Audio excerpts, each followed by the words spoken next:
Buenas tardes, chicos y chicas, espero que se encuentren bien en casa y vamos a continuar con la clase de filosofía y también vamos a avanzar la continuación de nuestro tema de nociología. Nociología 2 básicamente corresponde a todos los problemas que surgen en la nociología. Vamos a recordar la clase anterior que la nociología se definía por su etimología como de dos vocablos griegos. El primero que es gnosis, que significa conocimiento, y el segundo que es logos, que significa estudio, tratado, recuerda. Entonces, la gnoseología que estudia el conocimiento, porque tenemos que tener en cuenta que todos los filósofos se van a preguntar en esta etapa sobre el conocimiento, de dónde se origina, cuál es la esencia y cómo sabemos si un conocimiento es verdadero o no. Para eso vamos a diferenciar el conocimiento, ¿sí?, de la opinión, que es el doxa en griego. ¿Sí? Gnosis, conocimiento, esencia o verdad, y doxa, opinión, apariencia o falso. Por ejemplo, si hablamos en conocimiento, podríamos decir hoy es miércoles, ¿verdad? Eso es conocimiento, eso es verdad. Pero si nosotros decimos hoy me parece un día hermoso, eso ya no es conocimiento, eso es lo que a ti te parece, es tu opinión, ¿verdad? Eso va a ser de repente de acuerdo a cada persona diferente, entonces no va a ser algo totalmente verídico. Esa es la diferencia entre los dos. La opinión es subjetiva, en cambio el conocimiento es más objetivo, más ajustado a la realidad. Los problemas nociológicos, ¿sí? Problemáticas a nivel del conocimiento. Vamos a ver que son 4 problemas. El primero es la posibilidad. Y ante esto surge la famosa interrogante. ¿Es posible el conocimiento de la realidad? Es decir, ¿realmente podemos conocer? Vamos a ver que acá los filósofos se preguntarán, ¿podremos conocer realmente lo que se nos presenta ante los ojos o ante los sentidos? ¿O incluso ante nuestra razón? ¿O será que todo eso es aparente? ¿Es de repente algo subjetivo? Tal vez es como una opinión o tal vez sí se puede. Vamos a ver cómo nos responden acá los filósofos. En la siguiente problemática vemos el origen y aquí también surge el cuestionamiento. ¿Cuál es el origen del conocimiento? ¿De dónde se origina? ¿De dónde procede? ¿Serán los sentidos los que nos permitan conocer o será la razón la que nos permita conocer? Y ante ello también van a surgir posturas filosóficas. El tercer problema, la esencia. ¿Qué es? Si la esencia, recuerda que buscamos saber qué es algún objeto o circunstancia, en este caso el conocimiento. Y para ello vamos a plantear la pregunta, ¿cuál es la naturaleza del conocimiento? ¿De quién depende el conocimiento? ¿De la experiencia o no depende de la experiencia? Puede ser antes o después, vamos a trabajarlo aquí. Y el último problema es el criterio de verdad, saber cómo saber, mejor dicho, si algo es cierto, es verdadero o no es verdadero.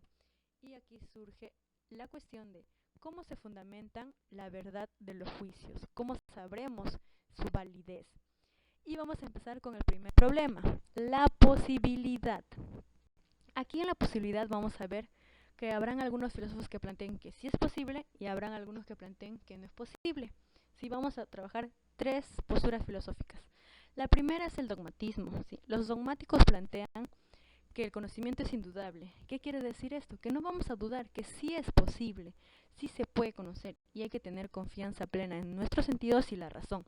Por ejemplo, si yo veo que ahorita está brillando, está iluminado, es de día y es algo cierto, es un conocimiento verídico.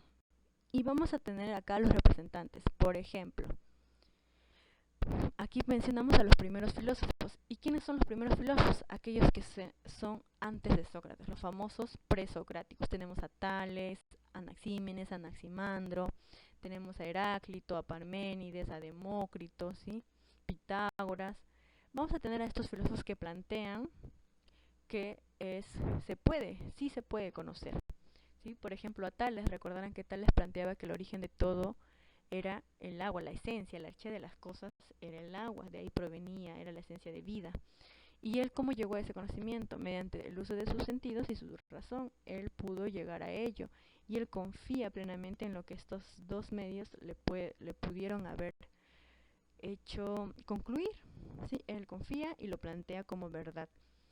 Pero vamos a ver que hay una postura filosófica que se opone, que dice, no, no es posible conocer, puede ser para ti un conocimiento, pero realmente no hay posibilidad de un conocimiento absoluto para todos, que sea universal en todo tiempo, espacio, no se puede. Y vamos a ver que aquí tenemos a la postura escéptica, el escepticismo, quienes niegan la posibilidad de conocimientos absolutos. No puede haber un conocimiento total, universal, para todos.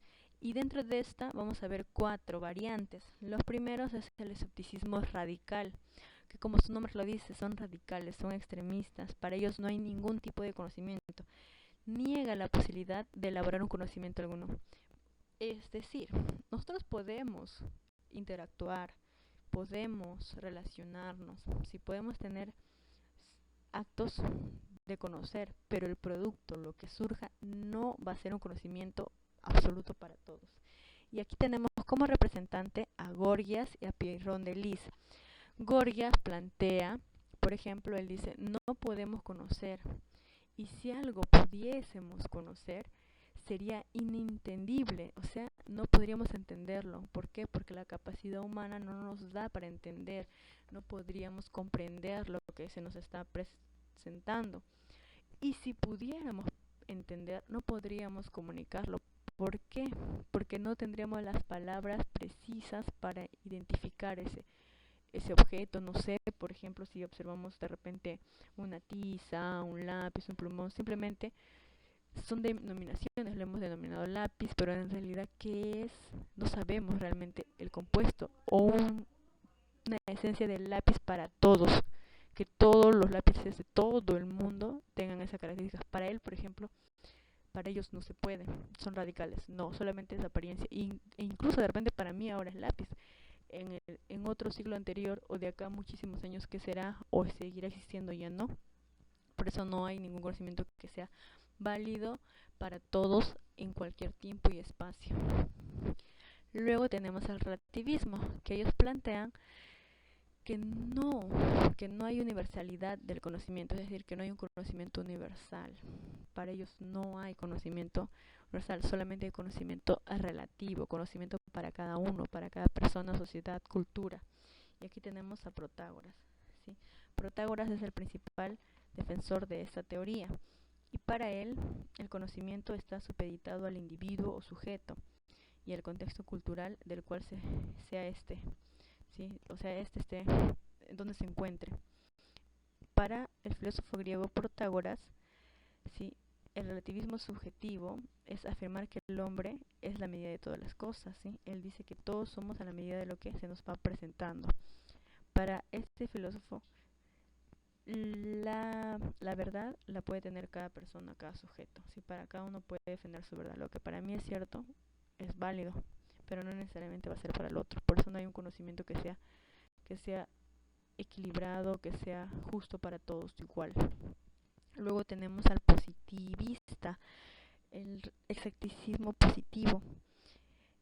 Aquí tenemos que ellos nos plantean que niegan el conocimiento metafísico. ¿Qué quiere decir metafísico? Más allá de lo físico o de lo natural. Y aquí tenemos como representante a Augusto Comte. Augusto Comte, pensador francés, ¿sí?, representa esta tendencia, porque según él, la humanidad ha tenido que pasar por diversos estadios de desarrollo antes de asumir que la ciencia es la única vía hacia la verdad y que el único conocimiento del que podemos tener certeza es aquel que se ha comprobado por medio de la experimentación. Augusto como positivista que es, cree bastante y ciegamente en la ciencia. Y recuerda que para la ciencia, que un conocimiento sea validado, necesita ser experimentable o experimentado y comprobado en la realidad, ¿cierto? Entonces, por eso es que él cree que todo conocimiento, para que sea aceptado como tal, se tiene que demostrar. Y por eso se apoya de las ciencias, por ejemplo, la biología, la geografía y las demás ciencias, la química, todas ellas plantean ciertos enunciados, leyes, teorías, que la fundamentan en una experiencia o un experimento concreto. Y ahí sí hay conocimiento, pero más allá de algo que se puede experimentar, no habría conocimiento. Por ejemplo, creer en lo sobrenatural, tal vez en las personas que te leen las manos, ¿no? ¿Cómo demostramos, cómo experimentamos que esa lectura de manos es verdad? No se puede. En eso no, porque eso va más allá del entendimiento de un experimento comprobado. Y tenemos al último, que es el agnosticismo. El agnosticismo declara que es imposible el conocimiento de esencias o entes metafísicos también. Miren, por ejemplo, para ellos dudan sobre el conocimiento extrasensorial que esté fuera de los sentidos. Dudan, chicos, dudan, no están seguros. Por eso, por ejemplo, si hablamos de Dios o el alma o el mundo, ellos como agnósticos dicen, no podemos hablar de eso, no tenemos certezas, es mejor de lo que no se sabe, mejor no opinar, anular el juicio. Y por eso son agnósticos, porque no dan una respuesta alguna. Dicen, eso no tiene sentido hablar porque no se conoce, no se sabe. Entonces, no va a dar una respuesta firme y segura ante ello.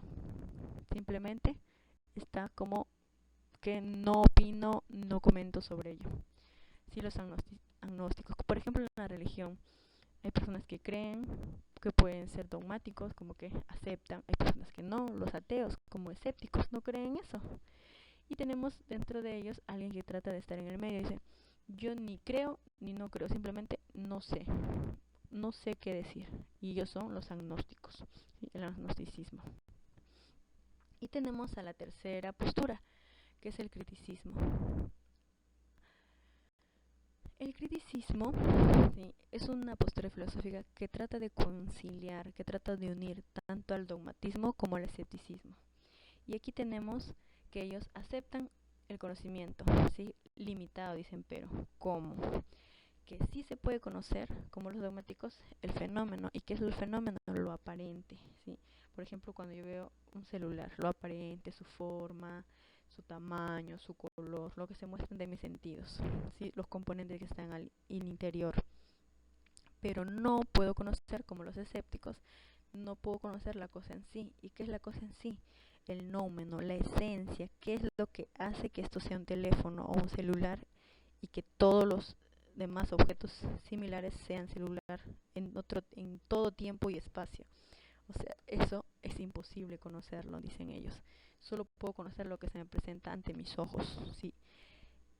Y para esto tenemos como principal representante a Immanuel Kant, ¿sí? Seguimos con el siguiente. Continuamos con los problemas nociológicos y tenemos el primero que vamos a abordar aquí, que es el origen, ¿sí? De dónde proceden los conocimientos. Tenemos el racionalismo. Para el racionalismo, el conocimiento se da origen gracias a la razón. Es la razón la que nos va a permitir conocer. Nosotros pensamos, razonamos, nos vamos a permitir llegar a un conocimiento. Y el principal representante es Descartes. También tenemos el empirismo, que plantea que es la experiencia. Nosotros podemos llegar a conocer en base a la experiencia. Tenemos como representante aquí a John Locke y David Hume. Por ejemplo, John Locke plantea, todos nacemos con la mente en blanco, es como una hoja en blanco, y a ese planteamiento se le conoce tabula rasa. Es como que todos cuando nacemos no tenemos idea alguna, pero cuando vamos creciendo poco a poco en base a lo que aprendemos, a lo que experimentamos, a lo que nos comparten nuestros seres queridos y todo ello vamos aprendiendo. Por ejemplo, un bebé no nace aprendiendo a sumar, es algo que va a ir aprendiendo poco a poco con la ayuda de mamá, de sus profesores, aprende a sumar. Eso es en base a su experiencia. Por eso habrán algunos que consideren que las personas de más edad tienen más experiencia y por ende conocen más. Por eso los trabajos generalmente cuando buscan a un empleado dicen, se necesita una secretaria con experiencia, ¿no? Requisito deseable para un administrador que tenga experiencia, ¿cierto? Porque la experiencia le da conocimientos y es así como lo plantea el empirismo. Y también tenemos al criticismo o a priorismo. Recordemos que aquí trata de unir las dos teorías. Dice que el conocimiento se va a originar en síntesis de la razón y la experiencia. Ambos participan para poder darse el conocimiento. La experiencia porque en medio de tantos sentidos vamos a ir captando, pero la razón porque tenemos categorías dentro de nuestro cerebro que nos permiten llegar a captar esas ideas del conocimiento, de los objetos. Por ejemplo, ¿cómo yo puedo entender una fórmula química? Sí, porque pues estoy captando, lo estoy viendo, estoy leyendo, pero ¿qué me va a permitir? Es mi razón, mi inteligencia, ¿verdad? Porque si le ponemos la misma fórmula de repente a un perrito, él no va a entenderlo. Puede experimentar, sí, pero necesita la razón, necesita tener ciertas nociones para poder captar al nivel de su razón. Y eso es el criticismo, trata de unir ambas teorías. Tenemos la esencia, el problema sobre la esencia. ¿Qué es el conocimiento? Tenemos el realismo. Dicen que el conocimiento es reflejo de la realidad. Tal cual vemos, tal cual es lo que sucede. Y ahí tenemos a Aristóteles. Por ejemplo, si nosotros vemos tal vez una piscina, vamos a decir que el agua es cristalina. Entonces, si vemos el agua cristalina, es así. Tal cual vemos, tal cual es las cosas. Así podemos verlo. Tenemos el idealismo subjetivo, que es de acuerdo a la percepción de una mente. Tenemos que saber que para él todo es en base a que algo lo percibe. Todo lo que se da el conocimiento se requiere de alguien que lo esté percibiendo. Por ejemplo, como yo sé que ahora estamos todos en casa, la mayoría tiene que quedarse en casa porque sé que estamos en una situación de una pandemia y todo ello, nosotros nos damos cuenta y por eso es que eso es así, ya que alguien lo ha captado. El fenomenalismo, en cambio, plantea que es una construcción del sujeto a partir de datos sensibles. Todo lo vamos construyendo. El conocimiento también se construye mediante mis sentidos. Yo puedo llegar a obtener esos conocimientos, pero lo voy estructurando con las mismas ideas y juicios que yo ya tengo dentro de mí. Y ahí también tenemos nuevamente a Immanuel Kant. Seguimos. El problema de la verdad. ¿Sí? ¿Cómo sabemos qué conocimiento es verdadero? Y tenemos la primera teoría, la teoría de la correspondencia, que dice que hay una adecuación entre enunciado y realidad. Por ejemplo, si decimos que de repente decimos la nieve es blanca, si nosotros observamos que realmente la nieve es blanca, entonces se corresponde con la realidad, entonces sí es cierto. Teoría de la coherencia, la relación entre la proposición y una teoría que la justifique, sí que haya una coherencia entre ambos. Por ejemplo, si todo hombre es mortal y Juan es hombre, por ende Juan es mortal, se justifica, ¿verdad? Se concluye eso sí, entonces sí es coherente. Teoría de la semántica.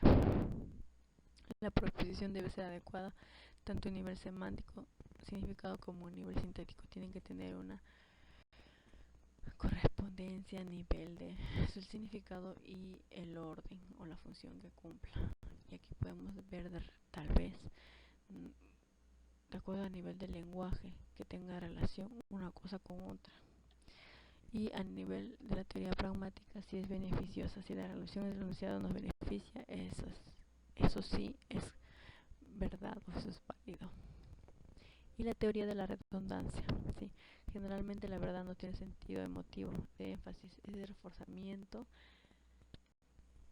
y también vamos a ver que no le otorga ningún significado objetivo a la oración, es decir, para ellos es redundante, tiene que estar implícito dentro de su concepto, ¿sí? Por eso va a ver que tiene un sentido de énfasis básicamente.